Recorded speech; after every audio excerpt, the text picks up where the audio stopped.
જય સ્વામિનારાયણ મિત્રો. ગયા વખતે આપણે એનસીઆરટીના એક્ઝામ્પલના MCQ કર્યા હતા. એમાં આગળ હવે જોઈએ તો જલીય NaClનું સોલ્યુશન હોય અને વિદ્યુત વિચ્છેદન નિશ્લેષણ એટલે વિદ્યુત વિભાજન માટે અર્ધકોષ પ્રક્રિયા એનોડમાંથી શું થશે. તો તરત આના માટે મગજમાં થિયરી યાદ આવી જોઈએ. હવે જલીય NaCl, હવે એમાં એનોડ આગળ પીછું. એનોડ આગળ કોનું? તો કે એનોડ એટલે એમાં ધન એટલે એની પર ઋણ આયનોનું શું થાય? ઓક્સિડેશન. તો એક Cl માઇનસ છે અને બીજું જલીય દ્રાવણ એટલે પાણી હોય, તો બેનું ઓક્સિડેશનમાંથી કોનું થાય? તો બંનેમાંથી પાણીનું સરળતાથી થઈ જાય, પણ આપણે એમાં પાણીના ઓક્સિડેશન માટે O2 મેળવવા માટે ઓવર પોટેન્શિયલની જરૂર પડે છે. એટલે એની તુલનામાં કોનું? Cl માઇનસનું સરળતાથી રિડક્શન થઈ Cl2 મળે. એટલે આપણો જવાબ અહીંયા ડી આવશે. બરાબર મિત્રો? ચલો પછી 12માં Cu+2/Cuનું પ્રમાણિત ઇલેક્ટ્રોડ પોટેન્શિયલનું ધન મૂલ્ય શું સૂચવે છે? Cu+2/Cu, હવે એનું રિડક્શન પોટેન્શિયલ જોઈએ તો હાઇડ્રોજન કરતાં વધારે છે. એટલે હાઇડ્રોજનની સાપેક્ષે એનું શું થવાનું? રિડક્શન. બરાબર? હાઇડ્રોજનની સાપેક્ષે એનું સરળતા રિડક્શન થાય એટલે શું બન્યું? હાઇડ્રોજન કરતાં પ્રબળ ઓક્સિડેશન કરતાં.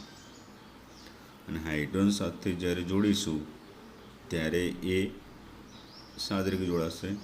કેથોડ તરીકે જોડાશે અને હાઇડ્રોજન એનોડ તરીકે જોડાશે. બરાબર? જેનો રિડક્શન પોટેન્શિયલ વધુ એ કેથોડ થવાનો અને ઓછો એ એનોડ થવાનો. જેનો રિડક્શન પોટેન્શિયલ વધુ તે પ્રબળ ઓક્સિડેશન કરતા થશે. તે મુજબ અહીંયા ઓપ્શનમાં જોઈએ તો પહેલો તો નહીં આવે. બીજામાં Cu+2/Cu એ કોના કરતાં? H+/H2 કરતાં પ્રબળ ઓક્સિડેશન કરતા છે. બીજું કે Cu+2નું રિડક્શન થાય, બરાબર, તો સામે શું થશે? H2નું H+માં ઓક્સિડેશન થશે. તો Cu એ એસિડમાંથી H2 વિસ્થાપન કરશે, એ નહીં આવી શકે. બરાબર? તો બીજું Cu એ એસિડમાંથી H2નું વિસ્થાપન કરતો નથી, એટલે Cu એ H+નું રિડક્શન કરી શકે નહીં. એટલે બે ઓપ્શન આવશે મિત્રો, એક બી પણ થશે અને એક ડી પણ થશે. હવે કેટલાક એવા ઓપ્શન કે બે જવાબ આવશે એવા. ચાલો પછી વાહકતા કે, બરાબર, તો એનું સૂત્ર છે કે એટલે 1/ρ. 1/ρમાં રોની કિંમત મૂકી એટલે એ પ્રમાણે સૂત્રો થતા હોય. તો એ મુજબ અહીંયા એ અને બી,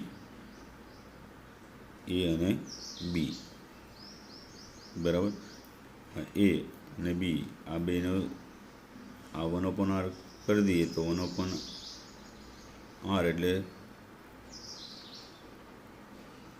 બરાબર, આપણે રોની કિંમત મૂકી દઈએ એટલે 1/r × L/A થઈ ગયું. એ કે સૂત્ર થયું. આમાં આપણે જો સુધારો કરી દઈએ તો L/A એટલે શું થઈ ગયું કહેવાય? G star. તો G સ્ટાર × R થઈ ગયું. એટલે એ અને બી બંને આવશે. ચલો પછી CuSO4ના જલીય દ્રાવણનું Cu ઇલેક્ટ્રોડ દ્વારા વિદ્યુત વિભાજન કરવામાં આવે ત્યારે શું થશે? કયા? Cuના જ ઇલેક્ટ્રોડ એટલે સક્રિય થયું તો અહીંયા એનોડ સક્રિય બનશે. બરાબર? તો એક એ થશે કે એનોડનો કોપર છે એનું ઓક્સિડેશન થશે અને કેથોડ ઉપર જમા થશે. એટલે કોપર કેથોડ ઉપર જમા થશે, કોપર એનોડ ઉપર ઓગળી જશે. પછી બીજું કીધું છે કે એનોડ પરથી ઓક્સિજન દૂર થશે, કોપર એનોડ ઉપર જમા થશે. એટલે પહેલાં 2 લાગુ પડી જાય, બરાબર. એટલે 14માં એ અને બી. હવે એ જ પ્રશ્નમાં પણ અહીંયા પ્લેટિનમ એટલે નિષ્ક્રિય વિદ્યુત ધ્રુવ, તો ત્યાં શું થશે, કેથોડ ઉપર કોપર જમા થશે, પણ હવે એનોડ તરીકે નિષ્ક્રિય વિદ્યુત ધ્રુવ છે એટલે કોપર ઓગળશે નહીં, એટલે પ્લેટિનિયમ પર શું થશે, તો કે એનોડ ઉપરથી ઓક્સિજન દૂર થશે, બરાબર. એટલે અહીંયા 15માં એ અને સી બંને આવશે. 16માં λ0 એમ H2O મેળવવો હોય તો એનો H+ અને OH- જેમાં હોય એ બેનો સરવાળો અને બાકીનું જે બીજું હોય એને એમાંથી બાદ કરવાનું. ફરીથી H+ અને OH- જેમાં આવતા હોય, કારણ કે H2ના વિયોજનથી H+ અને OH- મળે, એટલે H+ અને OH- જેમાં આવતા હોય એ બેનો સરવાળો અને બાકીનો હોય એમાંથી દૂર કરવાનું, બરાબર. તો એ પ્રમાણે તમે મગજ દોડાવો તો 16માની અંદર એ અને સી બંને થશે. 17માં ડેનિયલ કોષ માટે E0 સેલ 1.1 વોલ્ટ છે, તો નીચેના પૈકી સંતુલન સ્થિતિમાં સાચું વિધાન પસંદ કરો. તો સંતુલન સ્થિતિ એટલે E સેલ 0 થાય, એટલે નન સમીકરણ આનું E સેલ બરાબર E0 સેલ બરાબર E0 સેલ 1.1 મૂકવાનું, જે -2.303 RT/2F log Kc, બરાબર. પેલું 0 છે એટલે આખું જે 2.303 RT/2F log Kc સામે જાય એના બરાબર શું થાય, 1.1. આગળ સાદુરૂપ આપીએ તો એ પ્રમાણે 17માં પણ બી અને સી બંને થશે, બરાબર મિત્રો, સાદુરૂપ આપી દેવાનું. 18માં Mg/Mg+2/Cu+2/Cu માટે, તો એના માટે કીધું છે કે શું શક્ય બને, તો Mg એનોડ થયો અને Cu કેથોડ થયો, બરાબર. એટલે પહેલો સાચો નથી, બીજું સાચું, Cu કેથોડ છે.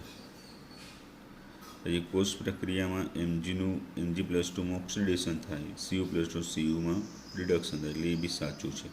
એટલે 18માં બી અને સી. 19માની અંદર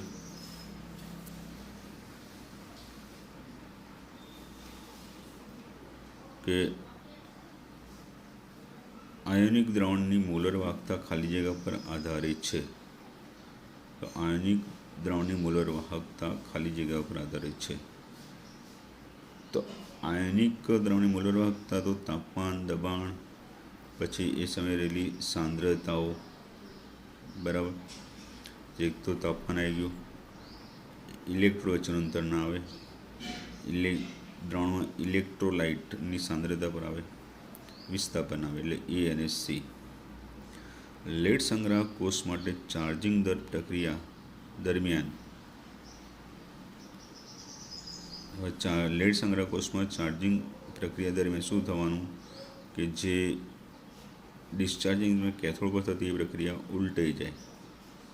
ડિસ્ચાર્જિંગ કેથોડ દરમિયાન થતી પ્રક્રિયા છે ઉલટાઈ જાય, એટલે ડિસ્ચાર્જિંગ કેથોડ પર કઈ પ્રક્રિયા થતી, કે PbO2નું સમરૂપન થતું PbSO4માં, તેનું ઊંધું થઈ જાય, PbSO4નું PbO2માં રૂપાંતર થાય, બરાબર. તો PbSO4 એ PbO2માં, એટલે પહેલો જ ઓપ્શન છે એનોડ પર PbSO4 એ પીબીમાં રિડક્શન પામે એનોડ ઉપર, બરાબર.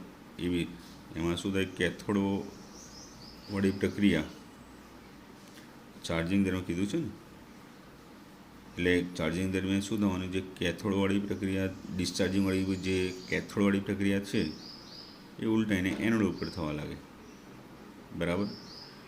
એટલે એ પ્રમાણે જો અહીંયા એનોડ ઉપર PbSO4 એ પીબીમાં રિડક્શન પામે, કેથોડ ઉપર PbSO4 એ પીબીમાં રિડક્શન પામે, પછી કેથોડ પર PbSO4 એ પીબીમાં ઓક્સિડેશન પામે, અને એનોડ ઉપર એ PbSO4 એ PbO2માં ઓક્સિડેશન પામે. એટલે એ મુજબ અહીંયા ડી જવાબ થઈ શકે. બરાબર, એટલે એ પ્રમાણે બધાના જવાબો બી છે જ, જોઈ લેજો.